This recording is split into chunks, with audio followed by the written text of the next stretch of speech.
Once again welcome back. सलाम पाकिस्तान नाज़रीन, आप सबको प्रोग्राम में खुश आमदीद कहते हैं।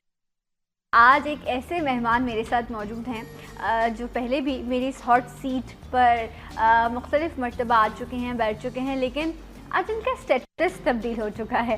बड़ी तब्दीलियां आ रही हैं और अब जिस मरहले में ये पहुंच चुके हैं वहाँ तो तब्दीली के ऐसे ऐसे नारे हैं माशाल्लाह, हम सुनते रहते हैं तब्दीली तब्दीली तब्दीली। जी हाँ, ये वो वाली तब्दीली नहीं है जिसका मैं अक्सर जिक्र करती हूँ, ये वो वाली तब्दीली है जिसका जिक्र PTI करती रहती है। सो ये अब माशाल्लाह से PTI से इनका ताल्लुक़ है और वो तो इनके पोर्टफोलियो का एक हिस्सा है, लेकिन जो एक ख़ास चीज़ जो मेरे दिल को और मेरी टीम को बहुत भाती है इनकी शख्सियत की, वो ये कि चाहे पाकिस्तान हो, चाहे कराची हो या इस मुल्क का कोई भी हिस्सा हो, जब भी आजमाइश का वक्त आया, मुश्किल का वक्त आया या कोई परेशानी आई, इस शख्स ने इंसानियत के नाते हर जगह पर ये पहुंचा और ये जो भी हो सका इनके हाथ में जो भी था, इन्होंने कोशिश की कि लोगों को रिलीफ़ पहुंचाया जा सके। इन्होंने अपना एक रिलीफ़ इदारा कायम किया है जिससे ये जितना हो सकता है लोगों को सपोर्ट करते हैं, लोगों की मदद करते हैं। चाहे थर में कहत साली हो, चाहे हीट स्ट्रोक का मसला हो, चाहे सैलाब ज़दगान हो, हर जगह पर इन्होंने पहुँचने की कोशिश की है। अपने हिस्से का चिराग जलाने की इन्होंने कोशिश की है। ज़रूरी नहीं कि मैं पूरे अंधेरे को ख़त्म कर सकूं, लेकिन हाँ, मैं एक चिराग जला के उस अंधेरे को तोड़ ज़रूर सकती हूँ और अगर मैं यही कर दूँ तो यही मेरी कामयाबी है और इसी का सिला जो है मैं रब के आगे ज़रूर मांगूंगी। ऐसी ये एक शख्सियत है। मेरे ख्याल से बाकी बातें हम खुद इन्हीं से जानेंगे और आप पहचान चुके होंगे कि कौन मेरे साथ मौजूद हैं। अब सीनियर लीडर है ये पाकिस्तान तहरीक इंसाफ के, मेरे साथ मौजूद हैं हलीम आदिल शेख साहब। अस्सलाम वालेकुम। वालेकुम अस्सलाम। कैसे हैं आप? बिल्कुल ठीक ठाक, खैरियत से हैं, खुश हैं? आप खुश हैं?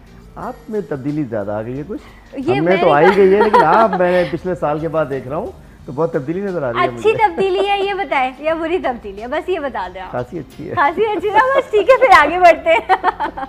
तब्दीली मस्बत होनी चाहिए। ये बताएं, आप लोग जो तब्दीली के नारे लगा के मैं इतनी बड़ी हो गई हूँ, अब अभी तक आप लोगों में तो कोई तब्दीली मतलब मैं सुनती आ रही हूँ, अब ये हम कब कहेंगे कि ये वाली तब्दीली अच्छी मस्बत है? हमने तो कह दिया। देखिए जी, नारे तब्दीली के लगते रहे, तब्दीली की कोशिश होती रही, लेकिन अभी तक तब्दीली आई नहीं।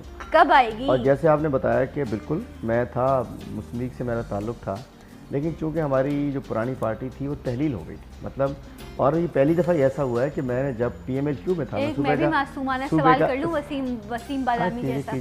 वसीम बड़ा अच्छा हम दोस्त भी है और बड़ा अच्छा एंकर है हमारा। ये जो आजकल लोगों के ज़मीर जाग रहे हैं, मैं तो बता ही, मैं वो बात ही नहीं कर रहा आपसे। मैंने तो आपसे कहा कि पार्टी तहलील हो गई, मैं कोई बात नहीं कर रहा। फिर मैंने चॉइस शिराज साहब से कहा, मैंने चॉइस साहब होने जान दो, तो उनको भी हाथ पकड़ के ले जाते हैं आप बेचारे। उनका अपनी एक पार्टी है, अपना एक उनका माशाल्लाह बेचारे नहीं है, बड़े अच्छे आदमी तो नहीं, हमारे तो बुजुर्ग हैं, मैं आज भी रिस्पेक्ट करता हूँ और अब भी मेरा उनसे वही रिश्ता है। और मैं ऑन एयर कह रहा हूँ, मैं उस पार्टी में नहीं हूँ। मैंने उनसे इजाज़त ली, मैंने कहा ये पार्टी अब सिंध में बहुत धक्का लगा लिया, इतनी स्टार्ट नहीं हो रही ना, अब मेरे बाजुओं में इतना कंधे में गुंजाइश नहीं रही कि मैं उसको जोर लगा सकूं। और दूसरा, जिन इश्यूज़ पे जो आपने जिक्र किया, जिन पर मैं काम कर रहा होता हूँ सिंध में, मैं खाली, हम एक बेसिक पॉलिटिकल वर्कर हूँ, मैं सियासत नहीं की हमने सिर्फ नारे लगाए। हमने क्या किया, एक जो सोशल साइड थी ना, मैंने समझा कि असल सियासत वही है कि लोगों के काम आना।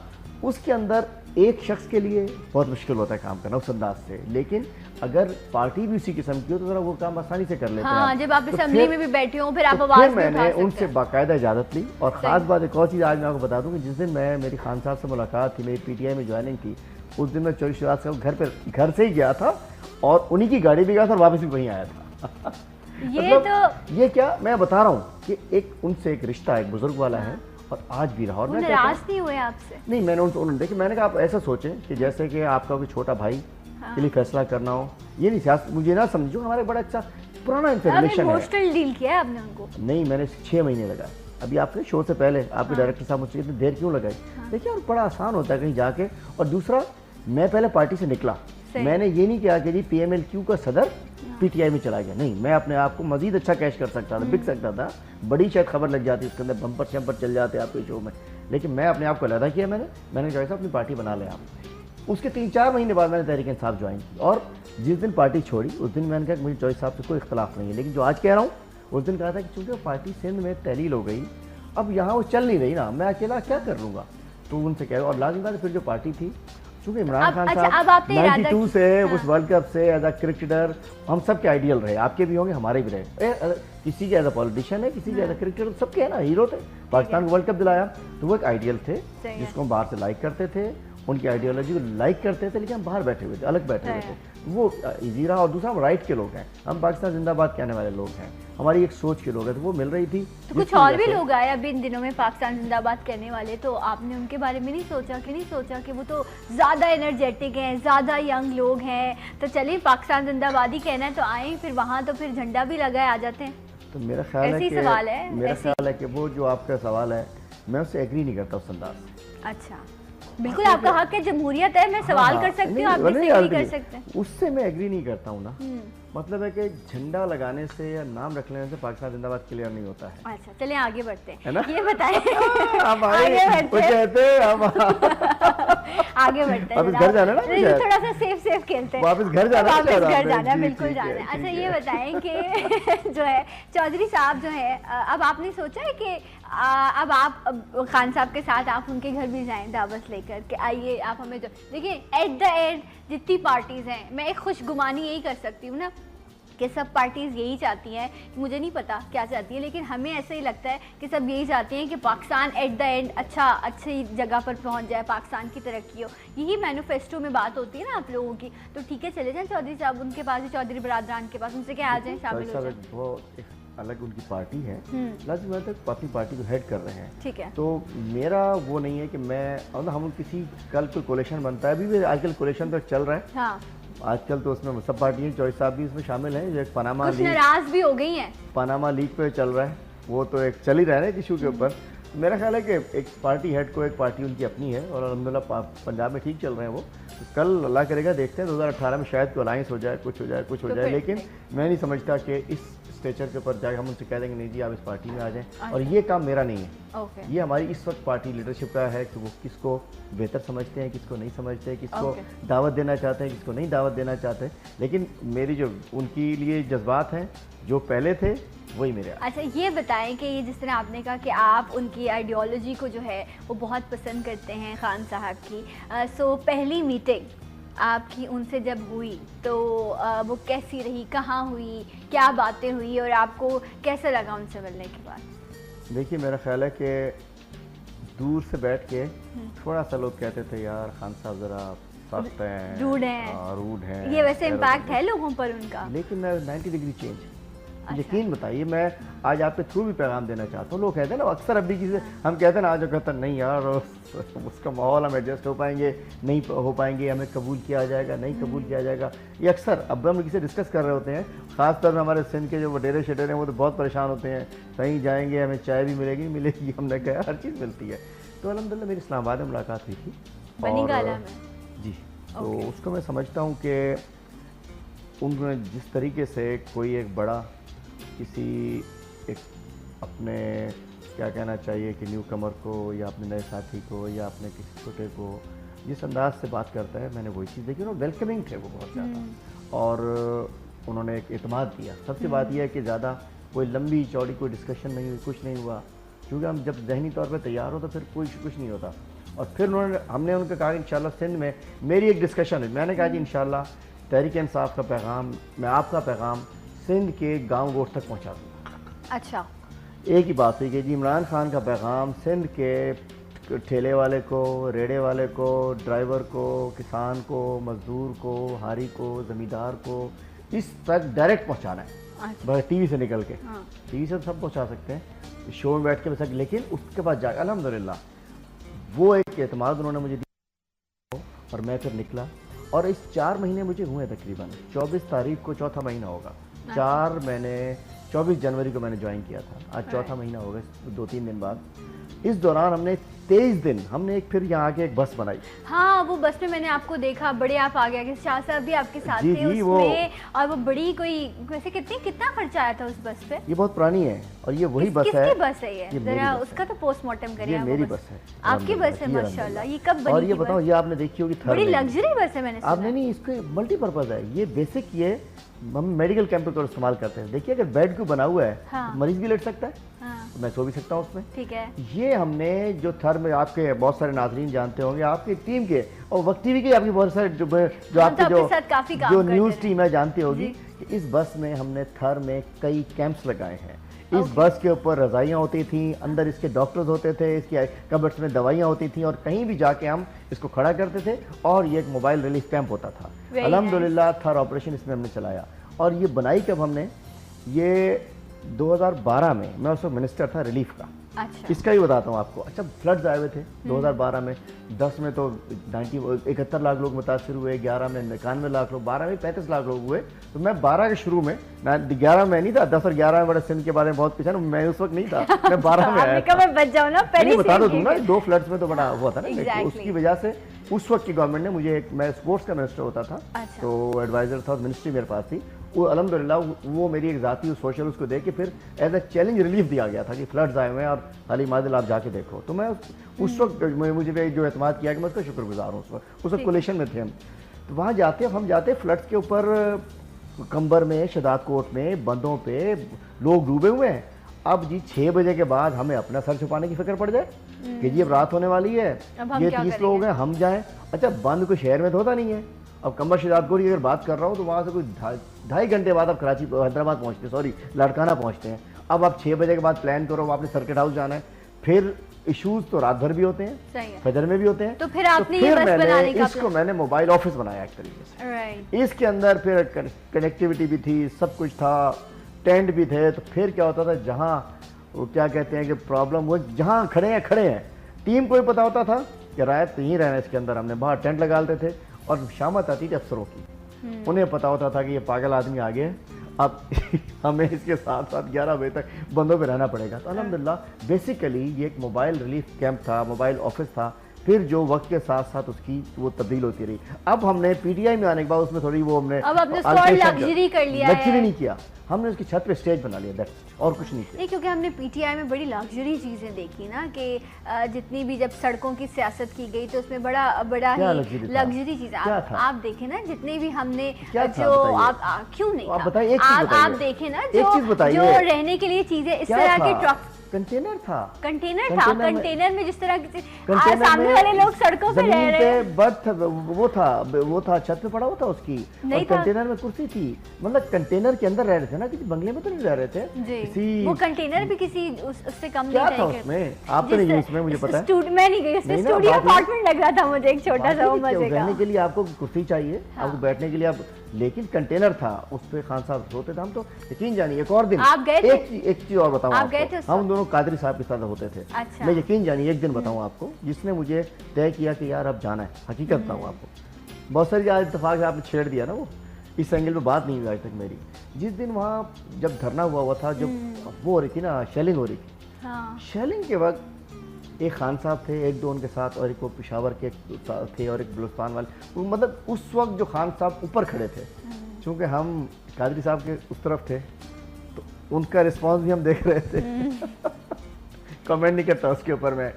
और खान साहब का रिस्पांस, यकीन जानिए कि उस वक्त फायरिंग भी हो रही थी और धुआं भी था, और उस वक्त इन्होंने फ्रंट लाइन सोल्जर का किरदार अदा किया, एक कमांडर का किरदार अदा किया, एक जो के कमांड के अंदर होता है। अब कहीं फौज हो, कुछ हो, कमांडर को आगे होना होता है, वो लेफ्टिनेंट हो या वो जो फील्ड ऑफिसर होते हैं। जब तक लीडर ही लीड नहीं करेगा तो फिर पीछे वालों को कैसे? देखिए, मैं हकीकत बता रहा हूँ। देखिए, अब वो खत्म, मैं पीटीआई का पार्ट हो चुका हूँ, अब मैं कुछ जाना नहीं है, लेकिन मैं बता रहा हूँ, उस दिन मैंने तय किया कि ये आज, मतलब होता है पहले देखते हैं, एज ए कप्तान देखा, फिर देखा, बाहर बैठ के देखा, उनकी बातें अच्छी लगती थी, उनका स्टाइल अच्छा लगा, स्ट्रेट बंदा है, जो कहना है सीधा सीधा बात कर दो, अच्छी लगती है लगे, बुरी लगती है लगे। उस रोज़ जो मैंने फिर एक्शन देखा, देखिए ज़बानी तौर पे मैं यहाँ बैठ के कुछ भी कह लूँ, लेकिन असल पता चलेगा आज मैं कितनी बातें कर रहा हूँ जी। मैं ये कि जी आपने भी कह दिया कि जी ह्यूमैनिटेरियन ग्राउंड में काम करते हैं, कल वक्त है तो मैं अपने घर पे बैठ टीवी पे देख रहा हूँ, बहुत अफसोस है, स्टोर पे लोग मरे, ओह थर में ये हो गया। अगर मैं वहाँ मौजूद हूँ, इसका मतलब है जो आपने बात की और मैंने बात की वो सच है। अगर मैं नहीं हूँ तो सिर्फ ज़बानी जमा खर्च है। उस दिन मैंने खान साहब के अंदर एक देखा कि यार ये, मतलब देखिए गोली पूछ के तो नहीं आती कि वो आपको लगेगी मुझे लगेगी। उस वक्त खड़े होना और उस वक्त ना खड़े होते तो भ्रम सब कुछ। अच्छा, मैं खुद भी इस मामले में थोड़ी सी बदनाम हूँ, हालांकि मैं मॉर्निंग शो करती हूँ, लेकिन जब मैं बात करने पे आती हूँ तो मैं भी थोड़ी तल्ख बात कर जाती हूँ।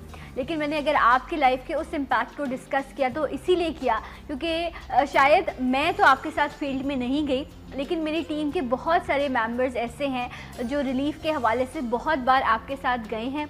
उन्होंने आपको भी फील्ड में पाया और आपके काम को भी देखा।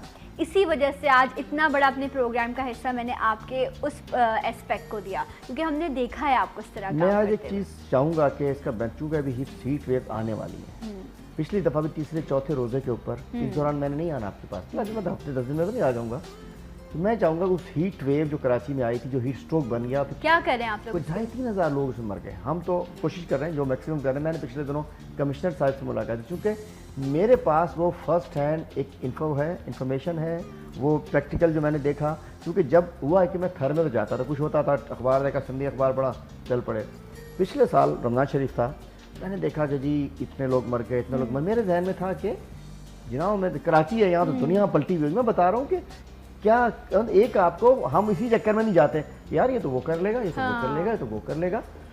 तो मैं जब दूसरे दिन, पहले दिन नहीं गया, जो पहले दिन भी कुछ 600-700 की, हम तो 300-400 की आवाज़ आई थी। दूसरे दिन जब मैं जना अस्पताल पहुँचा, मैंने कहा चलो देख के आते हैं क्या है। वहाँ तो बहुत सारे लोग होंगे, कराची है, यहाँ लोग भी हैं, पैसा भी है, डॉक्टर्स भी हैं, सोच भी है। जब मैं जना पहुँचता हूँ, और ये भी ऑन एयर कह रहा हूँ, तो वहाँ सिर्फ आर्मी वाले मौजूद थे, बाहर एक कैंप लगा के बैठे हुए थे, और कोई इदारा नहीं था। एम्बुलेंसें खड़ी थी वहाँ बाहर, चीपा भी थी, एडी भी थी, लाशों को लाने के लिए, मरीजों को लाने के लिए, लेकिन और कोई इदारा नहीं था। जबकि वहाँ रिक्वायरमेंट थी, वहाँ पानी की, ठंडे पानी की, तौलिए की, बर्फ़ की, सब चीज़ की रिक्वायरमेंट थी। तो मैं जाके हक्का बक्का रह गया कि ये भी हो सकता है कि कराची में कोई ना आए। मैं वहाँ पहुँचा, हमने जाके फौरी तौर पे अपनी एम्बुलेंस खड़ी की, ये किया, पानी मंगाया, बर्फ़ मंगाया, तो जो पूछ के डॉक्टर सिमी जवाली से पूछा, मैंने कहा हम क्या कर सकते हैं। बिल्कुल गेट के साथ मेन जगह मैंने कैंप लगाया, और फिर मीडिया का रोल, जैसे हमने कैंप लगाया, इत्तेफाक से एक बड़ा मेन चैनल है, उसके एक बहुत बड़े एंकर वो आ गए। वो आ करते हैं तो वो कहने लगे हलीम आ गई, तुम यहाँ क्या कर रहे हो, दोस्त भी हमारे। उन्होंने फिर कहा, मैंने बात की कि जी इस वक्त कराची वाले आ जाएं। यकीन जानिए उसके 1.5 घंटे बाद 3 दिन मैं फिर वहाँ रहा। वो दूसरी बात अलग बताता हूँ, 3 दिन एक चीज़ मैं समझ रहा था कि बहुत कुछ मुझे करना पड़ेगा। जो मैं बर्फ़ ले गया, जो शरबत ले गया, जो तौलिए ले गया, वो ले गया। उसके बाद लोगों ने जिस अंदाज से ला के दिया, एक आई खातून, और मुझे आज भी अपने अंदर से शर्मिंदा हूँ। वो आई बुजुर्ग सी खातून थी, ऐसे मरीज भी बहुत आ रहे थे, तो उन्होंने आके ऐसे कोई बात की, बेटा पैसे। मैंने कहा, मतलब मैं आज भी अपने अंदर से गिल्टी फील करता हूँ। मैंने कहा शायद आंटी जो है वो पैसे वैसे अच्छा, आपकी जो बात कह रहे हैं ना, मैं सॉरी आपको इंटरप्ट करूँगी, मैं आपकी ये बात सुनूंगी। एक चीज़ मुझे भी आपकी इस बात पर कहनी है, लेकिन एक ब्रेक लेते हैं ताकि फिर हम तफसीलन इस पर बात कर सकें, और मैं आपकी कॉल्स भी शामिल मैसेज है मैं कराची को देना चाह रहा हूं। आफ्टर दिस ब्रेक मेरे साथ रहिए सलाम पाकिस्तान में।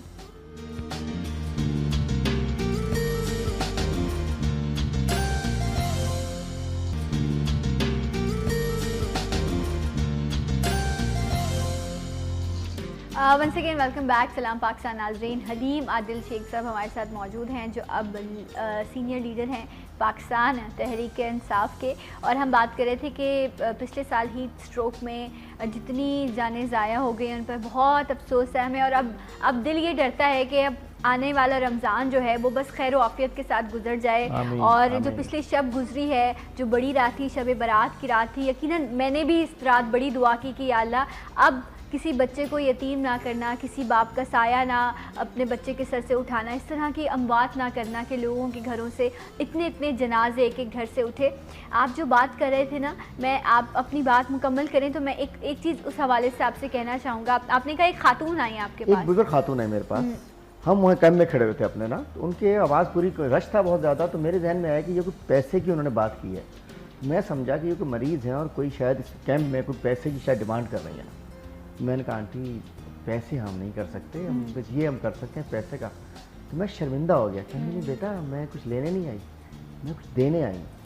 ये पैसे हैं 2 लाख रुपए, मैं कुछ ला नहीं सकी ना, कुछ मैं नहीं, मेरे पास घर में कोई नहीं है, ये बेटा ले लो और इस पर रिलीफ है कर दो। मैंने उनसे माजरत की, मैंने कहा मेरा डोमेन नहीं है, मैं ले नहीं सकता, आप यहाँ इदारे हैं, मतलब उस वक्त तक सैलानी आ चुका था, चीपा थे, सब थे, अस्पताल इंतजामिया थी। मैंने कहा जिसको चाहे आप दे दीजिए, किसी को मैं नहीं ले सकता। लेकिन मैं बता रहा हूँ वो खातून वो बीमार थी, घर से उठ के आई, कोई था भी नहीं, कहेंगे बेटा मैं चीज़ें लेके, मैंने अच्छा हमने जो अपील की थी कि जिसने सामान लिए चीज़ें कहीं लेके आ जाओ। मैं ये जज्बा देखा, 3 दिन मुझे एक बर्फ़ की सिल्ली नहीं मंगानी पड़ी, और फिर हमने आखिर में उस कॉलोनी वालों को भी कहा ले जाओ, पानी ले जाओ, बर्फ़ ले जाओ। एक जज्बा था। लेकिन माजरा हम सबको जगाना पड़ता है, मुझे भी आपको भी। हमें कुछ जगाए, मतलब मैं पहुंचा तो सब कुछ होगा। और फिर जो एक और एंगल तो मैंने देखा ना, जो मैं असल बात कहने आ रहा हूँ, जो आज मैसेज देना चाह रहा हूँ आपके थ्रू, ये हमारी एम्बुलेंसेज है ना, ये जो हमारे पास, क्योंकि यहाँ गवर्नमेंट लेवल पे कोई चीज़ नहीं है। पंजाब में तो फिर 1122 है, वो लोहे के डब्बे हैं, ताबूत है, ये जिसमें जिंदा इंसान भी डालो तो वो जब निकलता है तो आप देखिए, मैं बताऊं आपको, मैं कराची वालों से कह रहा हूँ, आप समझें इस चीज को। लोग आते थे कि जी हमने इसको मरीज को डाला, खौफ हो गया था ना, अचानक थोड़ा चक्कर भी आया तो उन्होंने एम्बुलेंस मंगाई कि अभी मर गया, क्योंकि हर रोज हर 5 मिनट खबर आ रही थी। वो कह रहे हैं हमने हल्के से चक्कर में इसको डाला, एम्बुलेंस आई, अब 43-44 है, एम्बुलेंस है सुजुकी डब्बा, ऊपर से भी गर्म, नीचे से भी गर्म। जब उस वक्त उस मरीज को क्या चाहिए, हीट वेव के मरीज को ठंडा पानी चाहिए, उसे सर पे तौलिया चाहिए, ठंडा मतलब सर्द माहौल चाहिए। अगर उनको कोई एडवोकेट करता कि इसको जब लेके आओ, अच्छा उसमें जब डाला तो वो तो बजाय सर्दी के वो ही मिट्टी में डाल दिया। वो कहते थे हमने तो बातें करता, वो गाड़ी में लाए थे, चूंकि रास्ते 40 मिनट 50 मिनट 35 मिनट, अस्पताल आते तो मर चुका होता था। मैं बताऊं आपको, कई लाशें मैंने उस 3 दिन में अपने हाथ से लाशें उठाई, मैंने हाथ से जख्मी उठाए, और सबकी ज़्यादातर कंप्लेंट क्या थी कि हम लाए, अच्छा इसका कसूर नहीं है, इन एम्बुलेंस वालों का कोई कसूर नहीं है, क्योंकि ये तो फिर भी इदारे आप देखिए ना, ये तो चीपा, ये लोग सारे काम के इशू में ये जो ये एम्बुलेंस जो है ना, ये मौत का परवाना है माजरत के साथ। इस पे तो अमन की एम्बुलेंस हो सकती है। या दूसरी बात, मैंने उस दिन कमिश्नर कराची से मैं मिला हूँ, इसी टॉपिक पे गया था। मेरी कोई होते हैं ना लोग जाते हैं जी मैं गया, अच्छा कमिश्नर कराची से ठीक अफसर है, मैंने उनसे कहा कि आप एक सब एम्बुलेंस वालों से रब्ता करें, चीपा से, इससे जो लोग हैं उनसे बताएंगे इसका शॉर्टकट क्या है। शॉर्टकट ये है कि सबको पक्की एसओपी कर दें कि कूलर, मैं एम्बुलेंस वालों से भी कहता हूँ, कोई सुन रहा हो, कूलर एक पानी का, बमाए बर्फ और बमाए 2-3 तौलिए के गाड़ी में पक्की रखी हो during heat wave, during heat stroke days. खुदा ना खासा मरीज आता है ना, वो एक जो अटेंडेंट साथ होता है, ड्राइवर उसको बताया कि अभी वो ट्रेन हो ड्राइवर, वो उसको बताया कि जी ये कूलर है, ये 2 ये लो तौलिए, और अब मरीज पे पानी भी डालते रहो और गाड़ी में नीचे थोड़ा सा पानी फेंक दो, ताकि वो गाड़ी, अच्छा अगर पानी पड़ा होगा, शीशे में लू भी आ रही होगी, ठंडी लग रही होगी नहीं। और आप देखें कि एम्बुलेंसेस में वो जो साइड मिरर्स होते हैं, वो खोल के पेशेंट का मुंह बाहर निकाला होता है कि वो ऑक्सीजन ले सके, ऑक्सीजन तक मौजूद नहीं होती। ये एम्बुलेंसेस जो है ये ताबूत बन जाते हैं। इसके अंदर अब चेंज तो हो नहीं सकती ना, इसी रख सकता है इसमें। अब हमने क्या, कूलर रखवाएं, पानी रखवाएं, तौलिया रखवाएं, बर्फ डलवाएं, ताकि जैसा पेशेंट है, मैं कराची वालों से कहता हूँ पेशेंट लाओ, उसको घर से गीला करके लेके आओ, गाड़ी में भी हो तो उसको पानी डाल के लाओ, ताकि वही जो गर्म हवा जब उसको गीला होगा तो ठंडी हो जाएगी। तो ये मैं पिछले साल के तजर्बे में, नीचे होता था प्लास्टिक गर्म, ऊपर वो गर्म, और वो कहते थे कि हमने बंदा बोलता हुआ अंदर आया, ये मर गया, ये मरने वाला है, और अच्छी हालत में था। तो मैं उस नतीजे पहुंचा कि ये एम्बुलेंसेज जो थी, ये मौत की बहुत बड़ी वजह थी। और दूसरा, बिजली का ना होना। मरे कौन लोग जिनके घरों में पानी नहीं था, मतलब एक तो छोटी छोटी गलियां थी, हवा पास नहीं हो रही थी जी, वेंटिलेशन नहीं थी, 50 डिग्री है, 2-3 दिन तक लोगों के घरों में बिजली नहीं थी। बिजली नहीं होगी तो पानी कैसे आएगा? बिजली नहीं थी, पानी नहीं था। अब चलो गर्मी भी लग रही हो, पानी हो तो बंदा नहा ले, कुछ सर्दी, वो छोटी गलियां, छोटे फ्लैट उन इलाकों में हुआ। तो वो पिछले साल कुछ बड़ा डिजास्टर नहीं हुआ। 3000 लोग मेरे किताब में, सरकारी किताब में 1700 लोग, कहीं 1200 लोग, लेकिन बहुत सारे लोग हैं जो मर जाते हैं। 1700 तो वो है जिनकी एंट्री हुई ना, लेकिन जो घर में मर गया उसको कौन एंट्री कराने लाएगा? उस बेचारे के पास जो गरीब आदमी मर गया ना, पैसे हैं, अब वो जनाजे का बंदोबस्त करे उसको। मैं जिस सोसाइटी में रहती हूँ, ठीक है, माशाल्लाह कोई ऐसा नहीं है कि बहुत छोटी छोटी गलियाँ हैं, इवन के लाइट का भी प्रॉब्लम नहीं है, और लोग शायद सारा दिन एसी चला के बैठे रहते हैं जहाँ लाइट का प्रॉब्लम नहीं आई। ये कौन सा इलाका है? हम लोग बिल्कुल ये लग रहा है वक्त टीवी वालों के लिए ये खुसूसी चैनल है, आप लोगों के लिए बिजली नहीं जाती। आप फौरन सियासतदान, ये लग रहा है वक्त टीवी वालों का। अब मेरी सोसाइटी में लाइट गई तो अब ये मुझे लग रहा है कि इलेक्ट्रिक वालों ये क्या हो रहा है। हम लोग ठीक 24 तारीख को बिल दे देते हैं, नहीं 25 को, अगर 26 हो जाती है तो कंप्लेन आ जाती है। जन्नत के कौन सा टुकड़ा मैं बात ये कह रही थी कि हमारी सोसाइटी में भी लोगों की डेथ हुई, लेकिन वो डेफिनेटली वो उन लोगों ने जाके वो नहीं करवाया होगा कि रजिस्टर्ड हुई होंगी। हाँ, तो ये ऐसा नहीं है कि अमवात सिर्फ छोटे घरों में ही हुई, लेकिन हाँ ऐसे जगहों पर ज्यादा लोगों को मसाइल दरपेश थे। तो प्लीज खुदारा, अब आप लोग, अब तो आप कह रहे हैं कि बड़े एक्टिव हो गए हैं आप सिंध में भी, तो जरा आप ये केई वालों को भी देखें। उस पिछले तजर्बे से सिंध गवर्नमेंट क्लेम कर रही है, दे आर क्लेमिंग कि हमने बहुत सारे कैंप्स बना दिए हैं, इलाकों में बना दिए। फिर मैं मशवरे भी देखे हैं, लेकिन लोगों से भी कह रहा हूँ कि अवेयर रहें, ये सारी जो मैंने चीज़ें बताई उसको करें। और जो इश्तहार वगैरह चल रहे हैं, आप कुछ कह रहे हैं कि शायद मैं भूल ना जाए, आपने कहा था मैं इस हवाले से। हाँ, मैं आपसे ये कहना चाह रही थी कि जिस तरह आपने जिन्ना हॉस्पिटल की बात की, मेरी मुलाकात हुई थी सिविल हॉस्पिटल के एक बंदे से जो वहाँ का इंतज़ाम देख रहा था।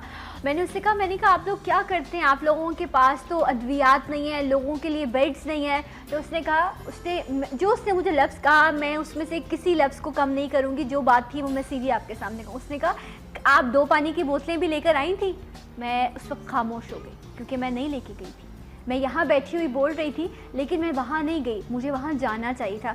उसने कहा आप वहाँ आई, आपको पता है जिस शख्स का एक शख्स मर जाता था, वो पूरे लोग हम पर धावा बोल देते थे। हमें अपने डॉक्टर्स को भी बचाना पड़ता था, उन डॉक्टर्स को वहाँ पर ऑन ड्यूटी भी होना होता था। हम पीछे के दरवाजे से अक्सर अपने स्टाफ को भगा भी देते थे। लोगों को भी संभालना, मरीजों को भी इलाज करना हमारे लिए इतनी मुश्किल सिचुएशन होती थी, लेकिन उसमें भी रहते हुए हम अपने रिसोर्सेज में जिस तरह लोगों के लिए काम कर रहे थे ना, शायद ये हम ही कर सकते हैं, कोई और नहीं कर सकता। तो उस वक्त मुझे एहसास हुआ कि हम शायद क्लेम तो कर देते हैं, ब्लेम भी कर देते हैं, लेकिन वो लोग कैसे काम कर रहे हैं जो सरकारी इदारों में, वो हम नहीं समझ सकते। मैं एग्री नहीं करूँगा। आप अग्री नहीं करेंगे इस बात से, लेकिन मुझे उस वक्त बड़ी तकलीफ हुई उसकी बात सुन के। उसने बात बिल्कुल ठीक की आपसे कि हमारा एज अ सिविल सोसाइटी हमारी जिम्मेदारी है, बहैसियत कौम हमारी जिम्मेदारी है। और जो डिजास्टर्स होते हैं उसको कौमें निपटा करती हैं, हुकूमतें निपटा करती हैं, ये तो तय हो गया ना। और वो भी डिजास्टर था। लेकिन मैं जहाँ तक बात आती है अस्पतालों की, मैं कहता हूँ इनके पास कोई फंड्स का नो लिमिट फंड्स, लेकिन विजन नहीं है। विजन नहीं। मैं बताऊँ आपको एक और वाक़या बताता हूँ, और वो तो अल्लाह कभी मौका देगा तो वो एक इतना बड़ा केस है। मैं था जिन्ना अस्पताल के गेट के ऊपर, अंदर से पता नहीं आपका शो खराब तो नहीं आ रहा इन बातों से, कोई आपका मॉर्निंग शो का मूड तो नहीं खराब हो रहा कहीं? लेकिन ये अगर टची इशू है कि मैं इस पर मैं रुक नहीं सकता। मैं अस्पताल गया, मैं अंदर दाखिल हो रहा था, अंदर से हेल्थ मिनिस्टर साहब जो थे, आजकल भी हैं, पिछले साल, वो बाहर निकल रहे थे। एक खातून थी, वो रो रही थी कि मैं उसके शौहर थे, इनको बाहर क्यों कर दिया है, ये ठीक नहीं है। वो बेचारा बाबा जी भी रो रहा था अंदर, चूँकि इमरजेंसी में इन्फ्लो बहुत था, वो बस थोड़ा बोड़ा करके जल्दी निकालते थे। अब वो इस काबिल नहीं था वो पेशेंट कि वो मतलब उसको घर जाए। लेकिन पीछे इतना बड़ा प्रेशर था इनके पास। मैंने उस वक्त इनको मशवरा दिया था, आप एक बाहर कैनोपीज लगती है ना, ये बड़ा एसी वेसी लग शादियों के हम लगवाते हैं, किसी को ऑर्डर करें, कोई फंड की कोई कमी नहीं होती। बता रहा हूं इमरजेंसी के लिए ये अरबों रुपए फंड होते हैं, और सबसे बड़ी एक जान जो है ना, उससे कीमती कोई चीज़ नहीं है। ये ना स्कूल कीमती है, ना सड़क कीमती है, ना दीवार कीमती है, ना मेरा पेट्रोल कीमती है, ना सीएम हाउस का खर्चा कीमती है। तो इमरजेंसी में तो कोई इशू नहीं होता। मैंने कहा इसमें जल्दी से किसी कैटरिंग वाले को बोलो, लगा देगा लाके। नहीं तो आप गवर्नमेंट हॉस्पिटल की इमरजेंसी देखिए तो जाके, आप खड़े नहीं हो सकते। मुझे पता है, इस इमरजेंसी की बता रहा हूँ आपको। वो रो रही थी खातून, वो मेरे पास तस्वीर भी मौजूद है, उसकी मेरी वीडियो भी मौजूद है। इत्तेफाक मेरी वहाँ पे मैंने डायर साहब से कहा, मेरी उनसे लड़ाई भी हो गई थोड़ी सी, तू मैंने कहा इनको कहाँ भेज रहे हैं, मैंने कहा ऐसी पोजीशन नहीं है, ये वॉमिटिंग कर रहा है, बाबा जी था बुजुर्ग आदमी ना। तो वो बेचारे रोती धोती कहने नहीं ठीक है मैं डॉक्टर हूँ, तुम डॉक्टर हो? मैंने कहा मैं डॉक्टर तो नहीं, लेकिन समझ लो मैं कंपाउंडर हूँ, डर रहा हूँ। मैंने ये बात हुई उनसे, मतलब कहने मैं डॉक्टर हूँ, तुम डॉक्टर हो? उससे मेरी हो गई ना, वो कहने लगा तो यार शोर बजा दो बहुत। ठीक है। और मैं बताऊँ आपको, वो बच्चे खातून उसको ले गई घर। 3 घंटे बाद दोबारा एम्बुलेंस वापस आई, खाला अंदर बैठी थी उसमें, और उसकी डेड बॉडी ये। और उस वक्त मिनिस्टर साहब नहीं था। और ये वो वाक़यात हैं जिसको मैं कहता हूँ कि ये है क्रिमिनल गवर्नेंस असेंबली। एग्जैक्टली। मतलब वो कह रही है ना, यकीन कर लो, वो कहता नहीं ठीक है मैं डॉक्टर हूँ, ऐसे ही है इनके दिल से। अच्छा, फिर मैंने सिमी जवाली से पूछा, अच्छा मैंने डॉक्टर साहब क्या ये क्यों? वो बेचारी कह रही मेरे पास कैपेसिटी है, उसके पास तो नहीं है। ये जो दीगर अरेंजमेंट्स होते हैं नहीं, डॉक्टर का काम नहीं है। उनकी यही मेहरबानी है कि वो बेचारी ने 24-24 घंटे काम किया। जो एडमिनिस्ट्रेशन होती है वहाँ मिनिस्टर को खड़ा हो जाना चाहिए था, वो आ रहे थे, दौरे कर रहे थे। अच्छा अली वादिल शेख साहब ये बताएं, जब गुस्सा आता है, ठीक है, बहुत सारी चीज़ें ऐसी होती है ना, जब आप फील्ड में भी होते होंगे, जब आप उस बस में भी घूम रहे थे, शाह साहब आपके साथ थे, इतने सारे लोग थे, इतनी आवाम होती, हजारों लोग थे, दिन में 12 बजे भी हजारों लोग, रात 12 बजे भी हजारों लोग, हाँ, और टुक टुक करके आपकी वो चल रही होती है। इंसान के मूड स्विंग्स होते हैं, हर वक्त आप एक जैसे नहीं रह सकते। हम पता है मुझे, हमें भी रोज़ सुबह आके हंसना पड़ता है, तो कभी अजीब भी लग रहा होता है कि आज मूड नहीं है, लेकिन आपको हंसना है। तो जब गुस्सा आता है या हर वक्त एक जैसा रहना होता है, तो फिर उसके लिए क्या करते हैं, कैसे क्या प्रैक्टिस होती है कि मूड एक जैसा रहे, गुस्सा भी ना हो, कोई नाराज़ भी ना हो जाए? मेरा ख्याल है कि गुस्सा आता हो तो सबसे इलाज बेहतर होता है खामोशी और आइसोलेशन। अच्छा, आपके साथ जो साहब हैं जो आपके साथ रहते हैं ना, उनसे भी मैं पूछती हूँ कि जब आपको गुस्सा आता है तो आप क्या करते हैं? अब इसलिए सच सच बता दीजिएगा। देखिए, दो बातें की ना, आपने कहा गुस्सा आ भी रहा हो और कुछ बोलना भी ना सकते हो। हाँ। अब वो अक्सर तो गुस्सा निकाल दिया जाता है ना, निकाल देते लेकिन जब मजबूरी हो कि उस गुस्से का इजहार नहीं हो सकता तो उस वक्त आइसोलेशन कर लेनी चाहिए और मुंह पे टेप लगा लेनी चाहिए। लेकिन गुस्सा आपको पता है एक थोड़ी सी कमजोरी है कि गुस्सा मुझे ज्यादा आता है, और मैं समझता हूँ कि हर शख्स की लाइफ का नेगेटिव एक पॉइंट भी होता है। तो गुस्सा आना दिल में नहीं रहता, लेकिन गुस्सा बस फौरी जमा तफरीक करके। अच्छा, ये जो कह रहे हैं निकाल देते हैं, घर का जो होम मिनिस्टर है, यकीनन वो आप नहीं होंगे, मुझे उम्मीद है। बिल्कुल उन्हीं के लिए मैंने आपसे पूछा आपने क्या किया, होम मिनिस्टर को जाके बताऊंगा। होम मिनिस्टर को तो फिर होम मिनिस्टर के सामने जो है वो अगर गुस्सा करती हैं तो फिर वहाँ पर क्या होता है? वहाँ पर भी आइसोलेशन में चले जाते हैं या वहाँ पे कहते हैं ओके जी आप मेरा ख्याल है गुस्सा इसलिए नहीं करती, उनको पता है कि ये वाली हिस्स मुझ में ज्यादा है, तो वो उसमें भी जरा बच के रहती हैं कि गुस्सा नहीं करना। हाँ। बाकी साजिश कर लेनी है, कुछ कर देना, गुस्सा नहीं करना। अच्छा, आप वहाँ गुस्सा करते हैं? गुस्सा तो इंसान के अंदर होता है ना जी। अगर आप, मैं कहूँगा जी मैं घर में नहीं करता, घर बच्चों पे नहीं करता, बेगम पे नहीं करता, दोस्तों पे नहीं करता, स्टाफ पे करता हूँ, इसका मतलब मैं 2 नंबरी कर रहा हूँ। अच्छा। इसका मतलब है कि मैं फिर गलत बात कर रहा हूँ। गुस्सा तो गुस्सा है ना, वो अगर ये तो नहीं कह सकता कि मुझे आपके सामने कुछ लोग होते हैं ना, वो कहते नहीं होम मिनिस्टर पे तो कुछ, यहाँ तो भाई मामला ही खराब है। नहीं, वहाँ करते थोड़ी हो, वहाँ आइसोलेशन में जाना पड़ता होगा के जान बचाने। अच्छा जी, तो ये तो बड़े मुख्तलिफ जो मामलात हैं वो सामने आ रहे हैं, तो मतलब होम मिनिस्टर के सामने भी जाके जो है वो 1-to-1 बात हो जाती है। तो और भी मामला जानेंगे इस छोटे से ब्रेक के बाद। मेरे साथ रहिए सलाम पाकिस्तान में।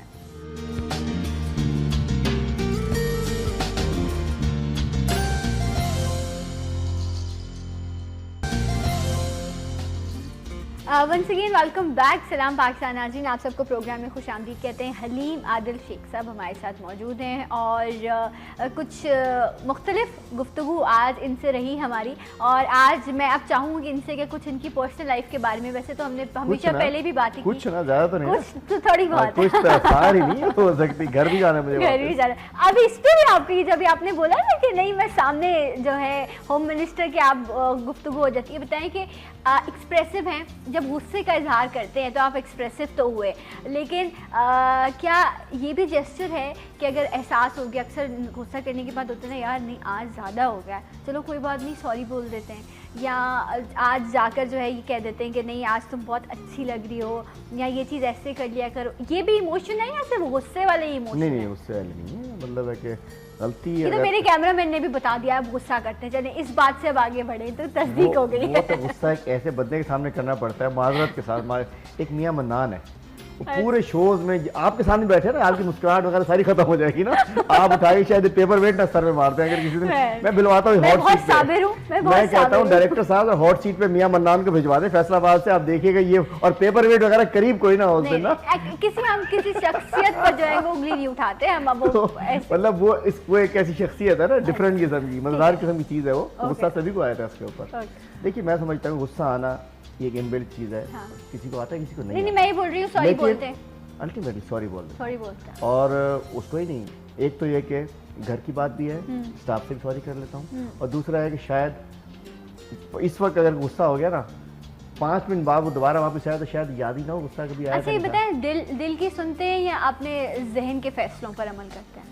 मेरा ख्याल है कि वो इंसान ही नहीं है कि जो दोनों चीज़ों की ना सुनता हो, लेकिन दोनों चीज़ें अक्सर एक मीटिंग पॉइंट पर नहीं आती, अल्टीमेटली फिर दिल की तरफ जाना पड़ता है। अच्छा, तो ज़िंदगी में जो सबसे इम्पोर्टेंट फैसला होता है वो लाइफ पार्टनर का होता है, तो वो फिर वो फैसला कैसे किया, दिल से किया या कहा कि नहीं दूसरे मेरे लिए वो फैसला कर लें? मिला जुला रुझान, दोनों चीजें इकट्ठी थी, दोनों क्या मतलब मिले जुले से क्या दिल मतलब? भी था, दिमाग, कजन मैरिज मिला जुला रुझान होता है ना। अच्छा, वैसे ये बड़ा सेफ गेम होता है कजन, जबरदस्त जबरदस्त, फंसता ही नहीं है इसमें, फंसता है कोई नहीं, बेशक अंदर से कुछ भी चल रहा है, नहीं वो तो कर दिया, वो तो कुछ नहीं, वो तो मेरे चलें खत्म हो। ओके, तो मतलब ये आसानी से बढ़ा जाए ना, सेफली ये माशाल्लाह से गेम रहा, तो उसमें दिल बड़ा स्ट्रॉन्ग रहा अल्हम्दुलिल्लाह। अच्छा, तो अभी तक ओवरऑल जितनी लाइफ गुजरी है उसमें जितने डिसीजंस लिए, जितनी प्लानिंग की, उसमें सक्सेसफुल रहे आप या रिग्रेट्स रहे लाइफ में? मेरे ख्याल रिग्रेट्स भी होते हैं, कोई कंप्लीट तो कुछ नहीं हो सकता, ना ख्वाहिशात कंप्लीट होती हैं ना, क्योंकि मेरी हमेशा दुआ होती है कि अल्लाह ताला मैं कोई ऐसा काम कर जाऊँ कि लोगों को काम आ सकूँ, और उसमें हर रोज़ सुबह उठते हैं बहुत सारे रिग्रेट्स मेरे सामने पड़े होते हैं। मतलब क्या होता है कि मेरे बच्चे भी, मेरी बेटी और मेरी तरह ही है ना, हाँ। वो यहाँ भी थी तो वो भी थर होती थी मेरे साथ, हाँ, आजकल अमेरिका गई है, उसमें भी बड़ा वो तो ये जज्बा है। हाँ अल्हम्दुलिल्लाह, वहाँ होती है, हर रोज़ भेज रही होती है, आज पापा मैं इसमें ऑर्फनेज में गई हूँ, आज मैं इधर गई हूँ, आज मैं इधर गई हूँ, मतलब वो लॉस एंजलिस में वही कुछ कर रही है। इन बच्चों को पता होता है, मतलब अगर बैठे हैं हम टीवी देख रहे हैं और नीचे कुछ टिकर चल गया कि जी उस मिनिस्ट्री के ज़माने में, बाद में भी कि जी थाना बुरा खान में ये हो गया, मसला हो गया, कोई आग लग गई, और मेरी तरफ देख रहे होते हैं कि पापा ने अभी 10 मिनट बाद जो है निकलने के लिए करना है। अब छोटी सी बात है ना, और फिर उन्हें देर नहीं होती, फिर वो बेचारे स्टाफ भी तंग हो जाता है, कोई बेशक 4 बजे गया हो, मेरी सुबह अल्टीमेटली फजर में उठने के बाद सुबह हो जाती है, कभी इसके बाद सो जाते हैं, नहीं तो नहीं सोते हैं, तो वो परेशान होते हैं। कोई चीज़ चली और कोशिश करता हूँ कि मैं अपना हिस्सा उसमें डाल दूँ, तो इसका मतलब है कि दिल जो है डोमिनेट करता है, दिमाग अक्सर कहता है कि यार अभी कहाँ, तो लोग बेचारे सो रहे हैं रात को, तो वापस आए क्या। अच्छा, अगर लाइफ में आपको दोबारा चांस मिले और आपको ऑप्शन ना हो पॉलिटिशियन बनने का, तो फिर आप क्या बनना चाहेंगे? ह्यूमैनिटेरियन बनना चाहेंगे। अच्छा, इसके ये तो एक इंसान, ये तो अगर आपके अंदर ये जज्बा नहीं है तो फिर तो शायद आप इंसानी से ह्यूमैनिटेरियन नहीं, सोशल वर्कर बनना चाहिए, मतलब एक्टिंग करना, होस्टिंग करना, गाना गाना, या एक बैंक में वो सूट पहन के टाई लगा के बैठ, ऐसा कोई शौक नहीं है, कोई 9 to 5 जॉब करने का कोई इरादा नहीं है, मतलब फुल टाइम बस काम करते रहना। कोई बैठेंगे तो फारिग। अच्छा, अगर आपको वक्त दिया जाए कि हलीम साहब आपको 1 हफ्ते की छुट्टी दी जाती है, ठीक है, आप अपना पसंदीदा शख्स लें और अपनी फेवरेट डेस्टिनेशन पर चले जाएं और ये पूरा ट्रिप स्पॉन्सर्ड होगा, पसंदीदा शख्स मतलब आपका होम मिनिस्टर मैं माजरत चाहती हूँ मतलब आपका होम मिनिस्टर आप मरवा रही है। देखिए 1 मिनट, देखिए मैं 1 मिनट रुक जाए, मेरा पसंदीदा शख्स मेरी माँ है, ठीक है, अगर मुझे कहीं जाना हो तो मैं कहूँगी मैं अपनी माँ का हाथ पकड़ूंगी, उन्हें लेकर जाऊंगी, मेरी बहन हो सकती है, आपकी बेटी हो सकती है जो लॉस एंजलिस में, इसीलिए मैंने कहा आपको चॉइस दी थी, आपने आपके पता नहीं आपने क्या उसका बात को मतलब दिया, इसलिए मैं अब चॉइस वापस ले लेती हूँ, मैं उस पर मोहर लगा देती हूँ कि आपका लाइफ पार्टनर है, तो आप कौन सी डेस्टिनेशन पे जाना चाहेंगे? ये ऐसी बात होगी तो ये ज़रा वो हो जाएगा, मतलब अच्छी नहीं लगेगी। अच्छा, लेकिन लोग कहेंगे यार ये वो कर रहा है ना, वो ज़रा ओवर वो कर रहा है। लेकिन जब भी कभी कोई फ्री समझता हूँ ना ये मैं हूँ, तो मैं अल्हम्दुलिल्लाह कोशिश होती है उम्र पे चला जाऊँ, जो हकीकत है। लेकिन ये बाद लोग कहेंगे यार ऐसी मार के चला गया, इंसान के दिल की हकीकत तक मैं आज तक थाईलैंड नहीं गया, दुनिया में हर जगह गया हूँ, मतलब लोग कहते हैं कि मतलब वो है ना जस्ट घूमने के लिए, वहाँ कोई काम नहीं है ना, मतलब है कि वहाँ वो जस्ट एक तफरी मुकाम है, मैं कभी नहीं गया हुआ, मैं दुनिया गया हूँ, America, Russia, China, UK, Europe, लेकिन हर जगह, और कभी आज तक मैं छुट्टी मनाने कहीं नहीं गया कि जी छुट्टी मनाने जाना है तो यार चलो दुबई चले जाओ, नेवर एवर। अगर कभी हुआ कि जी आप ये कुछ दिन हुआ है तो कोशिश होती है कि आप अल्लाह ताला ज़ियारत पे चले जाएं, उम्रा करके आ जाऊँगा, ये मतलब एक वो है। बाकी घूमा फिरा हर जगह हूँ, ख्वाहिश होती है जाए, लेकिन चीज़ें ऐसी बस जहन में चलती रही होती है कि अभी तक मैं समझता हूँ कि टाइम नहीं मिला लाइफ में, जिसे हम कह सकें फ्री टाइम या वेकेशंस, छुट्टियाँ। राइट। अच्छा, अब मैं पहले भी एक बार जिक्र करी थी कि जो अब आपके लीडर हैं, आपके पार्टी लीडर पीटीआई के इमरान खान साहब, वो तो अपनी फ़िटनेस का बड़ा ख्याल रखते हैं, खाने पीने में भी बड़े चूज़ी हैं, एक्सरसाइज करना है, तमाम चीज़ें। तब हलीम आदिल शेख साहब अब उनके साथ हैं, तो अब आप भी वैसे तो माशाल्लाह से आप फिट नहीं लग रहा आपको? मैं क्या मतलब है आपने मेरा सारा वही ख़त्म कर दिया? मैंने मेरा जुमला मुकम्मल है, मैंने कहा आप माशाल्लाह से बड़े फिट इंसान है, लेकिन फिर भी मैं पूछ रही हूँ आपसे कि आप इस फिटनेस का राज क्या है, क्या करते हैं आप? एक्सरसाइज करते हैं, खाने पीने का ख्याल रखते हैं, क्योंकि आपके जिस तरह लीडर आपके फिट है माशाल्लाह। मेरा ख्याल है एक तो मैं खाना पीने का ख्याल रखता हूँ, ठीक है, ओवर ईटिंग नहीं करता, बहुत ज़्यादा मतलब खाना ज़्यादा नहीं है और कोशिश करता हूँ कि मैं एक्सरसाइज ज़रूर करूँ। ठीक है। लेकिन वो ट्रेडमिल का टाइम बड़ा कम मिलता है, लेकिन जब भी टाइम मिलता है तो मैं ज़रूर करता हूँ। लेकिन बेसिक ये है कि खाने पीने का ख्याल रखता हूँ। और जो मैंने इस नतीजे में पहुँचा वो ये है कि मैं, ये कहते हैं लोग कहते हैं कि जी रोज़ा रखो ना, कुछ सबसे बात, मेरा उल्टा रोज़ा हो जाता है। मतलब रात के खाने के बाद दूसरे दिन सुबह 11 बजे तक मेरा तरीके से रोज़ा ही चल रहा होता है, जिसकी वजह से मैं समझता हूँ कि वेट शेड जो है कंट्रोल में है। अच्छा, वैसे खाने पीने में आपको क्या चीज़ ज़्यादा पसंद है? हर चीज़ अल्हम्दुलिल्लाह सब कुछ। मतलब है कि आज भी मेरी रिपोर्ट्स आई थी कि कोलेस्ट्रॉल बेगम ने देखा बढ़ा हुआ था। हाँ। कहने की गोश्त के अलावा आपका मूड भी नहीं होता और गोश्त खाने से ये भी हो रहा है। हाँ। तो लेकिन है कि बाहर अक्सर आ कहता हूँ कि नहीं, बाहर बड़ी दावतें होती हैं, घर में गोश्त नहीं होना चाहिए, ये नहीं होना चाहिए, लेकिन कहते हैं उसके बगैर कुछ भी रख दो आपका मूड भी नहीं बन रहा होता। तो ये अभी अभी मैं आ रहा था तो रिपोर्ट आई, थोड़ा कोलेस्ट्रॉल ऊपर गया हुआ था, तो कहने की जरा इसको आपको जरा गोश्त तर्क करना पड़ेगा। यार मतलब कुछ भी मिल जाए, वो ज़्यादा खाने का इशू नहीं है। अच्छा, मतलब ये है कि इतना कोई शौक, लेकिन खैर गोश्त खोर हैं आप, गोश्त खोर हैं। तो आपको जो इंशाल्लाह नेक्स्ट टाइम आएंगे आप, तो हम आपके लिए यहाँ पर इंशाल्लाह कुकिंग करवाएंगे। कुछ बनाते हुए किचन में या सब खाने का शौक? कढ़ाई बनानी आती है आपको? मटन कढ़ाई, चिकन कढ़ाई? चिकन कढ़ाई मटन में देर बहुत लगती है, बंदा सूख जाता है, बंदा सूख जाता है मटन। लेकिन और बारबेक्यू तो सभी को करना आता है, वो तो बारबेक्यू सभी को करना अच्छा। तो अच्छा, ये इस तरह की जो गैदरिंग्स होती हैं फ्रेंड्स की कि बारबेक्यू हो रहा है और ये तमाम चीज़ें, इन तमाम चीज़ों का मौका मिलता है, टाइम मिलता है करने का? कभी मतलब खास तौर पर ईद पे हमें ज़रूर मिलता है। ईद पे हमारी फैमिलीज इकट्ठी होती हैं, एक साथ होते हैं, और उसमें वो ईद का दिन हमारी ख़वातीन के लिए बड़ा ज़बरदस्त दिन होता है। उस दिन वो सब देख रहे होते हैं और मर्द पका रहे होते हैं। अच्छा, ईद की जो हमारी रात की दावत होती है, जो हमारी फैमिली गैदरिंग होती है, उसमें हमारे बड़े भाई अलीम आदिल, वो अलीम आदिल शेख साहब, वो उसमें जो है अलीम भाई सब कुछ पकाते हैं और हम उनकी मदद कर रहे होते हैं। कुछ प्याज काट देता है, कुछ करता है, कुछ कौन सी ईद की बात कर रहे हैं? दोनों ईदों पे ईद गैदरिंग होती है, सारे हम एक साथ इकट्ठे होते हैं। उस ईद गैदरिंग के ऊपर मतलब है कि ख़वातीन देख रही होती हैं, बच्चों आज तुम भी फंसे ना, तो उस दिन हम लोग कर रहे होते हैं और बस हम ही कर रहे होते हैं। अच्छा, कहते हैं कि वो इंसान बड़ा खुशनसीब है जिसे अपनी पूरी ज़िंदगी में कोई एक ही बेहतरीन दोस्त मिल जाए। तो बाकी तो लोग तो बहुत होते हैं आपके इर्द गिर्द, आप भी बहुत सोशल हैं, हम भी काम कर रहे होते हैं, तो लोग बहुत होते हैं इर्द गिर्द, लेकिन एक अच्छा बेहतरीन साथी कोई है ज़िंदगी में ऐसा जो अच्छा दोस्त हो? इसको मैं बंद नहीं कर सकता एक इसमें। आज अगर जहाँ भी हम पहुँचे हैं, एक तो देखें दोस्तों की 2-3 किस्में होती हैं ना। अल्टीमेटली एक रिश्तेदार होता है और एक दोस्त होता है। रिश्तेदार तो मजबूरी है, मेरा वो चाचा का पुत्र है तो वो है, वो अच्छा है तो भी है, वो रब का भी हुक्म है, वो है, लेकिन मेरा मतलब है वो तो मैं इसलिए उस घर में पैदा हो गया, वो मेरे अंकल के पैदा हुआ, वो रिश्तेदारी बन गई। लेकिन दोस्त तो बाई चॉइस होता है। दोस्त तो वही होता है कि जिससे दिल मिलता हो। मैं समझता हूँ कि दोस्त का रिश्ता रिश्तेदार से ज़्यादा इसलिए हो जाता है कि वो तो आप दोस्ती 1 मिनट में ख़त्म हो सकती है, रिश्तेदारी ख़त्म नहीं हो सकती, मर के भी ख़त्म नहीं होती। आज हम जहाँ पहुँचे हैं, मैं समझता हूँ कि मैम कुछ हमारे सीनियर, आज अल्लाह ताला ने जो भी हमें जो भी आज जहाँ पहुँचाया है, हमने सिर्फ मिडिल क्लास से, हमने अपनी सेल्फ मेड लोग हैं, मेहनत की है, आज यहाँ तक आने में दोस्तों का बहुत बड़ा किरदार है। अच्छा। मतलब आज जो भी कुछ है, लाजिम बात है सबसे पहले हमारी फैमिली का, हमारे वालिदैन का, उनका तो फ़र्ज़ है ना। अगर मेरा भाई मेरे लिए कुछ कर रहा है, हमारा फ़र्ज़ है, मेरा अंकल कर रहे हैं, मेरे मामू कर रहे हैं, मेरे चचा कर रहे हैं, मेरे कज़न कर रहे हैं, मेरी नानी कर रही हैं, वो तो हम सब पे फ़र्ज़ होता है एक दूसरे के ऊपर, चूँकि रिश्ते में जुड़े होते हैं। लेकिन आज हम जहाँ पहुँचे तो हमारे दोस्तों का एक बड़ा किरदार है। मतलब अक्सर होता है, मैं अक्सर देख रहा होता हूँ कि कुछ फासले भी हो जाते हैं, कुछ जाते हैं, खुदा ना खास्ता कोई दुख तकलीफ़, कोई खुशी गमी या इलेक्शन, तो पुराने दोस्त खुद याद खड़े होते हैं, हम आगे जी क्या हुक्म हमारे। अच्छा, ये बड़ी बात है वैसे आपकी कि ना कि आपको कलेक्टिवली आपके रिलेटिव्स की भी तरफ से, जिस तरह अभी आप सबका नाम ले रहे थे, आपने चचा, ताया, कज़न्स, नाना, नानी, फिर आपने फ्रेंड्स का भी जिक्र किया, सो ये बड़ी बात है कि आपको ब्लड रिलेशनशिप्स भी और फ्रेंड से भी इतना कलेक्टिवली सपोर्ट मिला।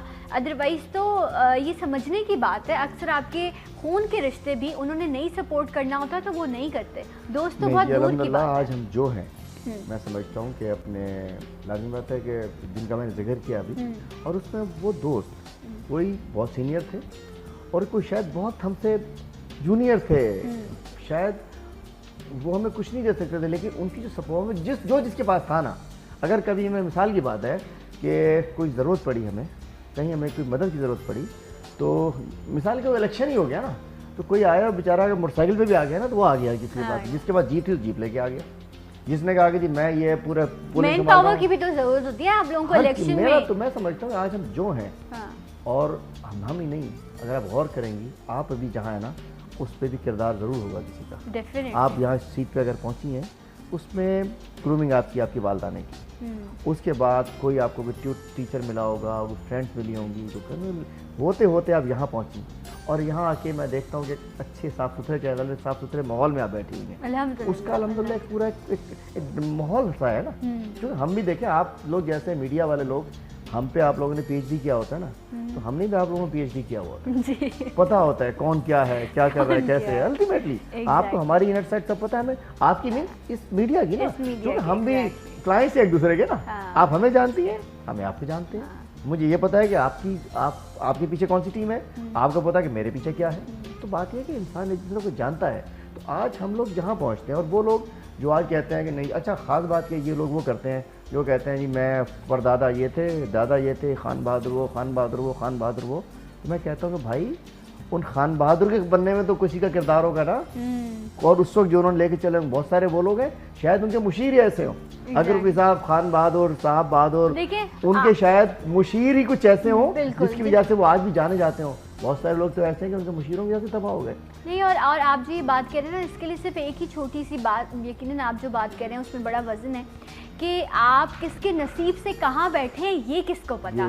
इसलिए ये जो कलेक्टिवली चीज़ें होती हैं ना, ये क्यों बड़े कहते हैं कि ना मैं अकेली अगर कोई चीज़ कर रही हूँ ना तो वो मेरी खुशी है, वो एक, लेकिन जब मेरे साथ लोग जमा हो जाएंगे तो वो सेलिब्रेशन हो जाएगा। मैं अकेले किसी भी चीज़ को सेलिब्रेट नहीं कर सकती, मुझे सेलिब्रेट करने के लिए लोगों की ज़रूरत है। तो खुशी और सेलिब्रेशन में फ़र्क हो जाता है। तो इसलिए लोगों के नसीब को अपने साथ जोड़ें ताकि आप भी फल सकें। यहाँ कहते हैं ना, फलता फूलता इंसान लोगों के नसीब जोड़ते हैं। मर्दों के लिए कैसे कहते हैं, औरत नसीब लेकर आती है।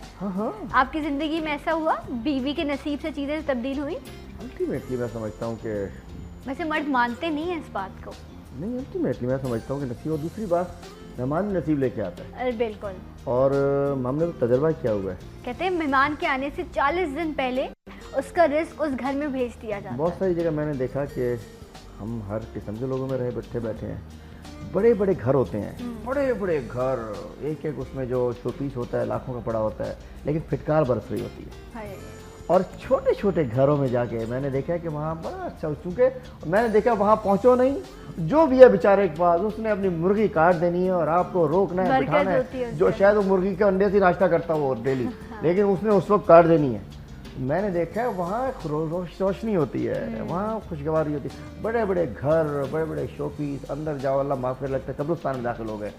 उनके यहाँ सुना है कि वहाँ मेहमान आ जाए तो मौत पड़ रही होती है उनको, घर पे आ जाए तो उन्हें मुसीबत पड़ रही होती है, किसी को खिदमत करके मुसीबत पड़ रही होती है। और हमने देखा है अल्लाह ताला अगर किसी का दस्तरखान खोल देता है, मेहमान आने लगते हैं तो अल्लाह मेहमान अपने लेके आता है। दूसरा एक और चीज़, स्टाफ अक्सर होता है। अक्सर देखिए हालात, मैं भी एक छोटा सा इदारा चला रहा हूँ, हालात एक जैसे नहीं रह रहे होते। नौकरी पेशा बंदे के हालात तो एक जैसे चलते हैं। उसको पता है कि मेरे 50,000 रुपये आने या 15,000 आने, 5 लाख आने, मैंने इस तरीके से चलना है। कारोबारी बंदे का कुछ नहीं पता ना, कभी कारोबार ऊपर है कभी नीचे है। तो लोग सबसे पहले छुरी चलाते हैं अपने स्टाफ के ऊपर।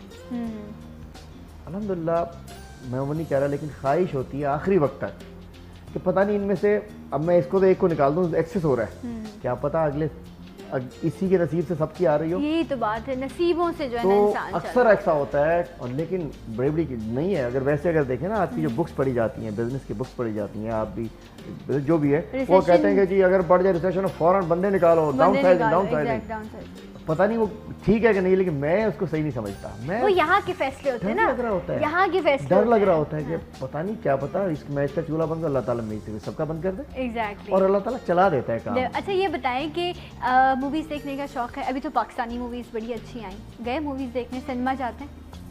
सिनेमा कभी शौक हुआ मैं भी कोई फिल्म में कोई किरदार अदा करूँ? कोई नहीं, कभी नहीं। ड्रामा करने का, गाने वाने का कुछ शौक? सुल्तान खुद ही ड्रामेबाज होता है, बहुत बड़ा बात है ड्रामा। इस पे तो तालियां होनी चाहिए, ये तो प्लीज अभी 12 बजे के बुलेटिन में चलाइएगा। ये आज की ब्रेकिंग न्यूज है। सियासतदान खुद क्या होता है, ड्रामेबाज होता है, सारे दिन यही कर रहे होते हैं ना, बैठ रहे होते हैं। बहुत बहुत शुक्रिया आपका इतना खूबसूरत जुमला कर। इसके बाद में कुछ आपसे कोई पैगाम नहीं लेना चाहूंगी। हलीम साहब बहुत शुक्रिया। और ये 12 बजे का बुलेटिन का एक ब्रेकिंग न्यूज़ हमने दे दिया आपको, और बहुत शुक्रिया आप लोगों का भी देखने के लिए। ऐसे लोगों को भी आप देखते हैं, ऐसे प्यारे लोगों को भी आप देखते हैं, ऐसे प्यारे लोगों को जी। हलीम साहब once again thank you so much. खुश रहिए, मुस्कुराते रहिए और कोशिश करें कि आपकी ज़िंदगी से और आपके अमल से लोग महफूज रहें। अल्लाह हाफिज़, सलाम पाकिस्तान।